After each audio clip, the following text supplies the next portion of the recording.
सलाम साहब।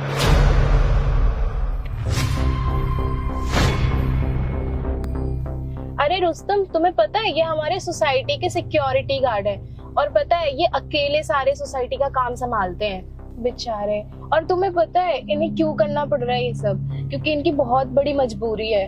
इस उम्र में इनके बेटे ने इन्हें घर से निकाल दिया, तभी ये बेचारे सिक्योरिटी गार्ड की ड्यूटी कर रहे हैं। देखना यार कितना गंदा होगा ना वो बेटा जिसने इनको इस उम्र में घर से बाहर निकाल दिया। यार इस उम्र में उसकी सबसे ज्यादा जरूरत थी इनको।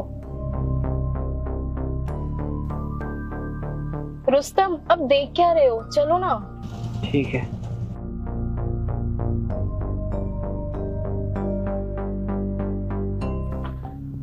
देखो रुस्तम, ये है मेरा घर और नेक्स्ट टाइम आना ना तो प्लीज अकेले मत आना, अपने पापा को साथ में लेकर के आना, क्योंकि हमें अपनी शादी की बात भी तो आगे बढ़ानी है।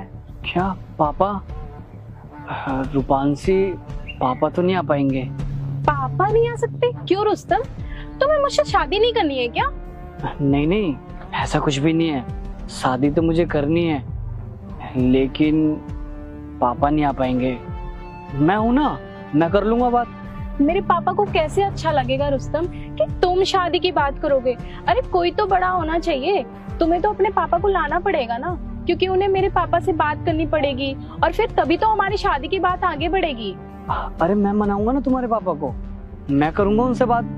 मैं उनसे बोलूंगा कि मैं आपकी बेटी से बहुत प्यार करता हूँ और मैं शादी करना चाहता हूँ, वो मान जाएंगे। देखो रुस्तम, तुम्हें लाना पड़ेगा अपने पापा को, नहीं तो मेरे पापा बिल्कुल भी नहीं मानेंगे, क्योंकि वो थोड़े घरेलू टाइप के हैं। अरे तुम टेंशन मत लो, मैं मना लूंगा तुम्हारे पापा को, लेकिन पापा नहीं आ पाएंगे यार।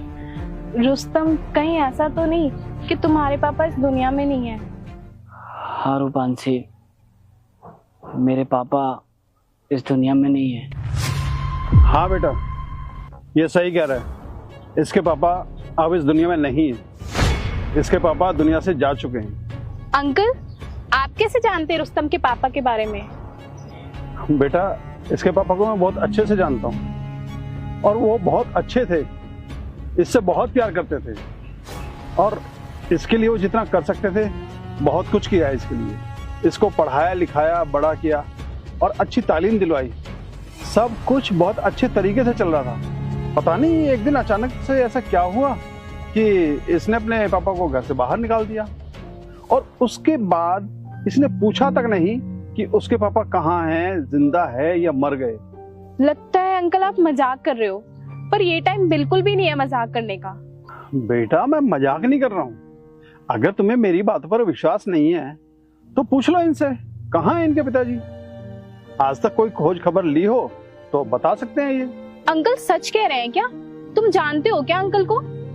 अरे बेटा, ये क्या बोलेंगे, मैं बताता हूँ कि इनके पिता कौन थे और इन्होंने उनके साथ क्या किया। और बेटा, सच्चाई यही है कि मैं ही इनका पिता हूँ। क्या रुस्तम, ये सच कह रहे हैं क्या अंकल? अंकल आपका दिमाग तो ठीक है, क्या बोले जा रहे हो आप? हाँ बेटा, मैं बिल्कुल सही बोल रहा हूँ। बेटा, तू बताएगा या फिर मैं बताऊं? खैर कोई बात नहीं, मैं ही बता देता हूँ। हाँ भाई, सब बढ़िया चल रहा है। ओ अंकल, किधर? मैं तो अपने घर में जा रहा हूँ, लेकिन तुम कौन हो? अरे अंकल, ये मेरा घर है। ऐसा कैसे हो गया? ये घर तो मेरा है। अरे मैंने बोला ना, चल निकल। लेकिन मेरा बेटा कहाँ है? अरे तुम्हारे बेटे ने ये घर मुझे बेच दिया है, आई बात समझ में? अब जाओ यहाँ से। और बेटा, उन्होंने मुझे धक्के मार के बाहर निकाल दिया।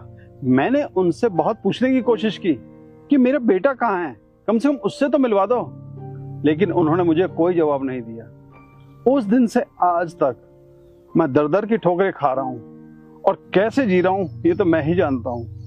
रुस्तम, तुम अभी भी चुपचाप खड़े हो? अंकल ने इतना कुछ कह दिया तुम्हारे बारे में, मैं तुम्हारे मुंह से सच सुनना चाहती हूँ। बताओ मुझे सच क्या है? हाँ रूपांशी, ये सच कह रहे हैं, यही मेरे पापा हैं।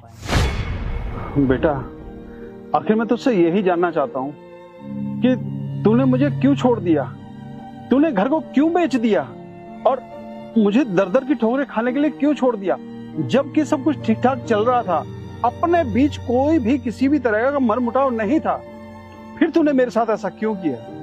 पापा, मैं आपको सच बताना तो चाहता था, लेकिन मुझ में हिम्मत नहीं थी। मुझे जुए की लत लग गई थी और उस लत में मैं अपना घर सब कुछ हार गया और इसलिए मैंने उसे बेच दिया। और आप ही बताइए, इतना सब होने के बाद मैं आपके सामने किस मुंह से आता? अरे बेटा, तेरे साथ इतना सब कुछ हो गया और तूने मुझे बताया तक नहीं। बेटा कम से कम तू एक बार मुझे बताता तो सही कि तूने अपने बाप को इस काबिल भी नहीं समझा। तू एक बार मुझे बताए कि तेरे ऊपर इतना कर्जा है, मैं तेरा कर्जा भी छुड़वाता और घर भी नहीं बिकने देता। मैं अपने किए पे बहुत शर्मिंदा हूँ पापा, प्लीज हो सके तो मुझे माफ कर दो। और आज के बाद मैं कभी कोई जुआ नहीं खेलूंगा और कभी ऐसा कोई काम नहीं करूंगा जिससे आपको शर्मिंदा होना पड़े। प्लीज मुझे माफ कर दो। बेटा तुझे पता है, बेटा है ना बाप का हाथ पकड़ के चलना सीखता है और बाप अपने बच्चे की हर गलती को माफ कर देता है, चाहे वो कितनी ही बड़ी गलती क्यों ना हो। और बेटा जा, मैंने तुझे माफ किया। तेरे सपनों में है नाराजी, मुझे लगता है कि बातें दिल की होती लफ्जों की धोखेबाजी, तुम साथ हो